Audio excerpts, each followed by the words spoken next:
Hi guys! So yan, galing na tayo sa work and then nandito na ako sa dorm. And tapos na tayo mag-hotbat. Ngayon naman, ang gagawin ko is, syempre kahit nag-hotbat na tayo, naghilamos, syempre madumi pa rin yung face natin, di ba?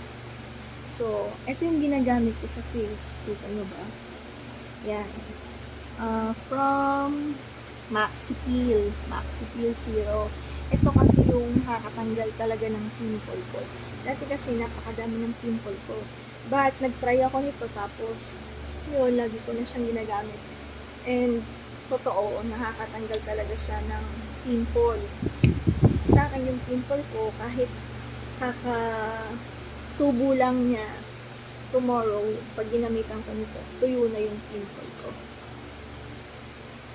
So, yun lang naman yung sasabihin ko sa inyo.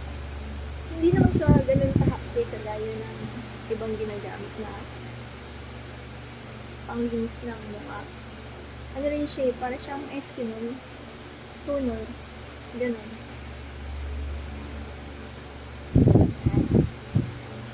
Ito lang naman. Ito lang naman.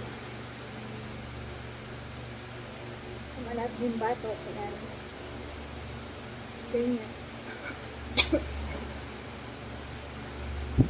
Siyempre pa, kapag sorry may ubo ako. Siyempre pa, kapag naglinis tayo ng katawan natin, diba? Yan, diba? Madumi tayo. Kahit nag-hapag na tayo. Siyempre, wag natin makalimutan ang ating kili-kili.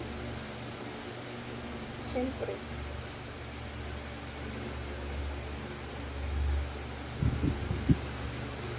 Araw-araw pa rin yan.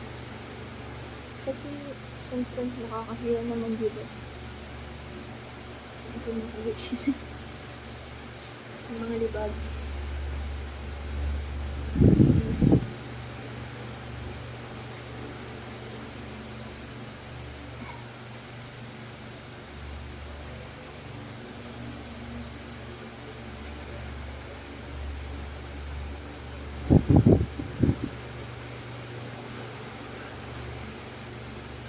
Okay, yun lang. Bye-bye! Good night! Night everyone!